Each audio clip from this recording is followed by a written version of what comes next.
All right, guys, so are you a player that's currently struggling with that over-the-top downswing that's causing big pulls and big slices, not getting you the results that you want? Today, I've got my top 4 drills to help you stop that over the top and get you hitting some flush golf shots. So let's get straight into it. Firstly, what is over the top? As I've just showed you there, that's typically when a player gets to the top of the backswing and then starts to swing the club, the hands, the arms, the club more out towards the golf ball, causing more outside in club path. As you'll see in that last one there, my club path was 7.5 degrees left, so traveling left at the point of impact. If the club face is square to that, which that one was there, it's a straight pull. If it's open to that club path, then that's where you get those slices as well. So let's look at some ways to stop that over the top. The first one, I would be looking at setup for players. So a wonderful fix is from a normal setup here, trying to just flare that trail foot, the right foot for a right-handed player, about 15, 20, even 25 degrees open. Now what that can do is give you more access to rotation into those hips. Typically players that swing over the top often don't get enough rotation into that hip. They might start from a more square or neutral trail foot, which can just limit your ability to rotate into that backswing, which from this view can limit the ability to get the club deeper. So we call this deeper behind us relative to what your target line is here. This would be more depth with the club. This would be less depth. Typically from that setup, I would see players swinging more up here, which makes it much more difficult to get the club back in to an inside path on the downswing in a very short amount of time for the top of the swing to impact. So let's start with that as an option.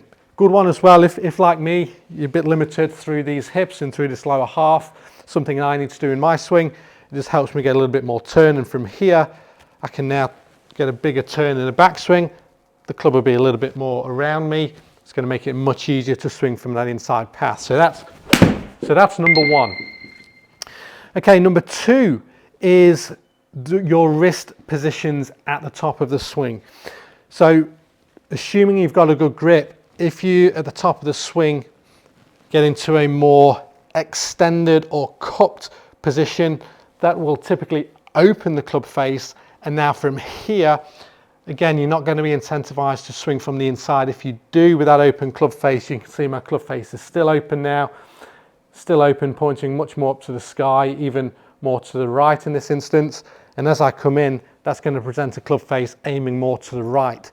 So what's the compensation to that? Well, we'll then typically swing over the top in an effort now to square this club face up and start the ball on line, but that can start to cause issues with strike and compression, distance, accuracy. So that over the top can be caused by the wrists and the club face being too open. So here I've got the use of hack motion. You'll see on that last one, which was a good one there, address, I was 33 degrees extended. At the top of the swing, I reduced that to 4 degrees, which helped me get a much squarer club face, then incentivizing me to swing more into out. If I was to make a swing here and start the same but get more extended with my wrist at the top to start that ball on line, I would then need to swing more over the top, but then again that can cause that slice, that curvature. And you can see there my wrists were now 52 degrees extended at the top. So that's a wonderful one there. You can use the hack motion. Another idea is to just imagine you've got a book in your hand here, something you can take to the range if this is an issue, is palms together. Imagine you've got a book there. As you turn to the top, try and point that book up to the sky. And this is exaggerating a feel of getting this lead wrist more flexed or bowed. And then as you come down, imagine you're turning that book now to the ground, coming into impact here. And that's a wonderful one to understand wrist mechanics that's going to incentivize that club to come more from in to out versus being more in this position at the top and then pointing that club up more towards the sky. So that's a good one for you there, guys. Number three is to give yourself a deeper backswing. So assuming you've got a good setup, assuming your wrists are good, assuming your grip's good. Now, as we turn to the top, again, typically I would see players that come over the top have their hands and their arms too high, which as they rotate in the downswing, again, that's going to send the club out over the top, steep. And so if we can put those arms a little bit deeper behind us, matching up with our body rotation, so you've got a nice turn there. And now maybe try and get your lead arm a little bit more in line with your shoulders at the top of the swing, which is essentially going to put the butt of this club, your hands now more over my ankles, if there's a line drawn from my club to my ankles, versus above my toes. So from here, without doing much else, it's going to be much easier to get that club to swing from the inside. So deeper turn, putting the club a bit more around us, and from there, you see that club path now will be a little bit more, neutral to slightly in to out. Didn't quite square my face up on that one, but that's a wonderful one to help you reduce that over the top. And then finally, guys, is just putting your hands to the pocket from the top of the backswing. So this is number 4. And a great one, again, you can take to the range. Because you've got to understand, what is basically shallowing the club? Because this is essentially what we're talking about when we're trying to reduce the over the top, get the club falling more maybe below my trail shoulder versus above it. So really, what is this? In its simplest terms, not easy, but in its simplest terms, if this was set up position, the top of the backswing is essentially lifting the arms up, moving them slightly across your chest and adding rotation. And you'll see from there, if I lift the arms up, slightly across my chest, adding the rotation, this is basically where we've just been putting the golf club. Now, if we're trying to get back from here to here at impact, that is essentially this. It's essentially just moving those arms down, just lowering those arms. So we're going from this position, in essence, to this position. So this motion is literally just putting my hands towards my trail pocket.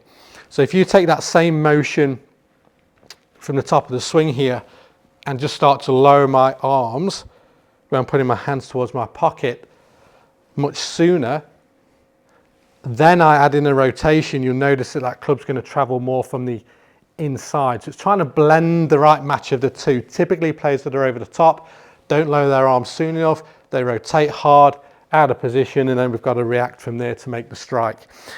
So hands to pocket is a wonderful one. You can start slow, take this straight to your practice, and from here, feel like you keep your shoulders close to the target, lower body close to the target, and just lower those arms. We're not pulling this way, we're not doing anything crazy, we're just lowering the arms, hands to the pocket.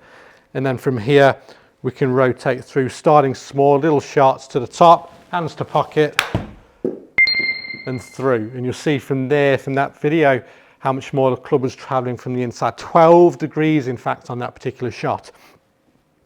So a wonderful one there, guys, to jump straight into, and then you can gradually speed that up as you get more proficient with it.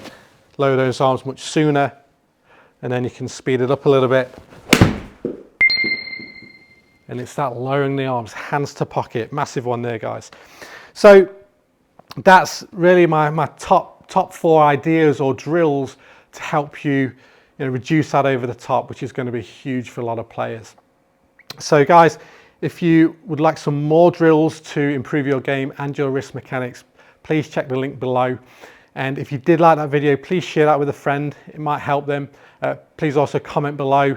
Let me know how you go with some of those drills. Would love to keep the conversation going. Thanks again for watching, and we'll see you on the next video.